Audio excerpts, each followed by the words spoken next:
মানুষের জীবনে গ্রহের গতিবিধি অত্যন্ত গুরুত্বপূর্ণ। জ্যোতিষশাস্ত্র অনুসারে জীবনের ভালো বা খারাপ ঘটনার জন্য গ্রহগুলিকে দায়ী করা হয়। তবে আপনি কি জানেন, এই ভালো এবং খারাপ ঘটনার জন্য কেবল গ্রহগুলিই নয়, মানুষের কর্ম দায়ী। এটা বিশ্বাস করা হয় যে একজন ব্যক্তি তার কর্ম অনুসারে ফল পায়। শুধু তাই নয়, কর্ম দ্বারা ভাগ্য তৈরি বা নষ্ট হয়ে যায়। জ্যোতিষশাস্ত্রে এমন অনেক বিষয় রয়েছে যা ভাগ্যের সাথে সম্পর্কিত। তাহলে আসুন জ্যোতিষশাস্ত্র অনুসারে জেনে নেওয়া যাক সেই জিনিসগুলি কি যা একজন ব্যক্তির ভাগ্য খারাপ করে দিতে পারে। 1. জ্যোতিষশাস্ত্র অনুসারে সঙ্গ এমন একটি জিনিস যা ভাগ্য ভালো বা খারাপ করতে পারে। সঙ্গ ভালো হলে গুণী হওয়া যায়, আর সঙ্গ খারাপ হলে আপনার মধ্যে নেতিবাচক চিন্তার জন্ম হয়, যা মানুষকে ভুল পথে নিয়ে যেতে পারে। জ্যোতিষশাস্ত্র অনুসারে একজন ব্যক্তির ভাগ্য শুধুমাত্র তার উপর নির্ভর করে না, তার জীবনে বসবাসকারী লোকেরাও তার ভাগ্যকে প্রভাবিত করে। বন্ধু, প্রেমিক বা সহকর্মী হোক না কেন, প্রত্যেকেরই আপনার ভাগ্যের উপর প্রভাব রয়েছে। এছাড়াও যে কোনো ব্যক্তির ভাগ্যের উপর সর্বাধিক প্রভাব ফেলে তার স্বামী বা স্ত্রী, কারণ তারা একে অপরের সাথে সম্পর্কিত বলে মনে করা হয়। তাই একজন ব্যক্তির তার মেলামেশার খুব যত্ন নেওয়া উচিত। ভুল মেলামেশার প্রভাবে ভাগ্য খারাপ হতে পারে। বন্ধুরা, যদি কোনো কারণে খারাপ সঙ্গের কারণে আপনার ভাগ্য নষ্ট হয়ে যায়, তবে নিয়মিত বিষ্ণু সহস্রনাম পাঠ করুন। এর সাথে সাথে আপনার খাদ্যাভ্যাস ও চিন্তাভাবনাকে পূর্ণময় রাখুন। এটি করা উপকারী প্রমাণিত হবে। 2. নেতিবাচক চিন্তাভাবনা আপনার ভাগ্য নষ্ট করতে পারে। জ্যোতিষশাস্ত্র অনুসারে দ্বিতীয় যে জিনিসটি আপনার ভাগ্য নষ্ট করতে পারে তা হল নেতিবাচক চিন্তা। একজন ব্যক্তির চিন্তাধারা অনুসারে সে প্রকৃতি থেকে সেই ধরনের তরঙ্গ গ্রহণ করে। আপনি যদি নেতিবাচক চিন্তা করতে থাকেন, তবে আপনি সব জায়গা থেকে কেবল নেতিবাচক জিনিস পাবেন। আপনি নেতিবাচক লোকদের কাছ থেকে সমর্থন পাবেন এবং আপনার জীবন নেতিবাচকতায় পূর্ণ হবে। এই কারণে জীবনে সবকিছু ঠিকঠাক চললেও আপনার কাজের অবনতি হতে শুরু করবে এবং ব্যর্থতার কারণ হবে। অতএব আপনার চিন্তা সবসময় ইতিবাচক রাখুন, যাতে আপনি প্রকৃতি থেকে শুধুমাত্র ইতিবাচক চিন্তা পেতে পারেন। নেতিবাচক চিন্তা থেকে দূরে থাকতে নিয়মিত সূর্যকে জল অর্পণ করুন। মাসের উভয় একাদশীর উপবাস রাখুন। নেতিবাচক চিন্তা বন্ধ করতে আপনি পান্না বা পোখরাজ পড়তে পারেন। 3. প্রতারণা আপনার ভাগ্য নষ্ট করতে পারে। জ্যোতিষশাস্ত্র অনুসারে তৃতীয় সমস্যা যা একজন ব্যক্তির ভাগ্য নষ্ট করতে পারে তা হল প্রতারণা। কারো সাথে বিশ্বাসঘাতকতা করা বা বিশ্বাস ভঙ্গ করা আপনার ক্ষতি করতে পারে। কোনো ব্যক্তি যদি তার স্বার্থপরতার জন্য কাউকে ঠকায়, তাহলে তাকে অবশ্যই এর খারাপ পরিণতি ভোগ করতে হবে। কারো অধিকার হরণ করা এবং বিনা কারণে কারো ক্ষতি করাও এর আওতায় পড়ে। রাহু বা বুধের প্রভাব যখন রাশিতে বেশি থাকে, তখন মানুষ নিজের ছোট স্বার্থের জন্য অন্যকে ঠকায়। এমন পরিস্থিতিতে যখন শনি, বৃহস্পতি বা শুক্রের দশা আসে, তখন ব্যক্তির জন্য খারাপ সময় শুরু হয়। বলা হয় সাড়ে সতী মানুষকে খারাপ ফল দেয়, কিন্তু সত্য হলো সাড়ে সতী মানুষকে তার কর্ম অনুসারে ফল দেয়।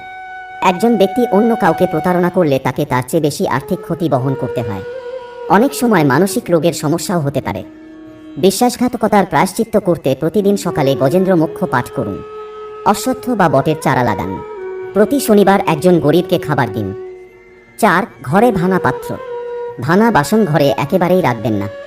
বলা হয় যে এটি জীবনে দুর্ভাগ্য নিয়ে আসে।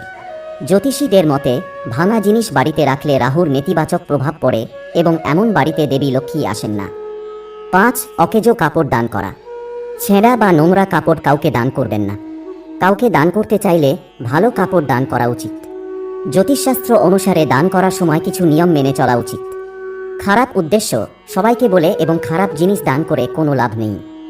6. কখনো কারো কাছ থেকে বিনামূল্যে কিছু নেবেন না। কথিত আছে যে কারো কাছ থেকে বিনামূল্যে কোনো জিনিস বা সেবা নেওয়া উচিত নয়। জ্যোতিষশাস্ত্র অনুসারে বিনামূল্যে কোনো জিনিস বা সেবা নেওয়া উচিত নয়, নইলে এর মূল্য দিতে হবে। এছাড়াও এটি করলে দুর্ভাগ্য আসে এবং হঠাৎ আপনার সম্পদ কমতে শুরু করে। এর জন্য দরিদ্রদের খাওয়ানোর চেষ্টা করুন এবং তাদের ভালো কাপড় দান করুন। 7. জ্যোতিষশাস্ত্র অনুসারে পাপী লোকের বাড়িতে খাবার খাওয়া উচিত নয়। বলা হয় এটি আপনার স্বভাব ও অভ্যাস নষ্ট করে। এছাড়া পাপী মানুষের বাড়িতে খাবার খেলে সম্পর্কের মধ্যে তিক্ততা আসে এবং আপনার মনে খারাপ অনুভূতি আসে। এমন ব্যক্তির বাড়িতে খাবার খাওয়া আপনার স্বাস্থ্য নষ্ট করতে পারে। 8. চুরি করা জামাকাপড় পরা। জ্যোতিষীদের মতে চুরি করা কাপড় পরলে আপনার ভাগ্য চুরি হয়ে যায়। প্রকৃতপক্ষে পোশাক শুক্রের কারক এবং চুরি করা পোশাক পরলে শুক্র এবং দেবী লক্ষ্মী উভয়েরই রাগ হয়। 9. খারাপ জামা কাপড় পরা। আপনার যদি ভালো কাপড় থাকে তারপরও ভালো কাপড় না পরেন, অর্থাৎ নোংরা, না ধোয়া এবং ছেঁড়া কাপড় পরেন, তাহলে ভাগ্য আপনার ওপর ক্রুদ্ধ হয়। কারণ এতে দেবী লক্ষ্মী ক্রুদ্ধ হন এবং অর্থের ক্ষতি হয়। 10. আপনার কলম কাউকে দেওয়া উচিত নয়। বলা হয় এতে আপনার আর্থিক ক্ষতি হতে পারে। এছাড়াও নারীদের সম্মান করুন। যারা ঘরে বসবাসকারী মহিলাদের অপমান করে তাদের প্রতি মা লক্ষ্মী এবং ভাগ্য উভয়ই রেগে যান। প্রাচীনকাল থেকেই বলা হয়ে থাকে নারীরা ঘরের লক্ষ্মী, তাই তাদের সম্মান করলে ঘরে সুখ ও আশীর্বাদ দুটোই আসে। 11 অন্যের কাছ থেকে টাকা ধার নিয়ে ফেরত না দেওয়া। প্রয়োজনের সময় ঋণ নিলেও সময় মতো ঋণ পরিশোধ করুন।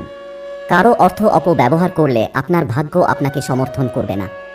তো বন্ধুরা, এই ছিল ভাগ্য খারাপ হওয়ার কয়েকটি কারণ।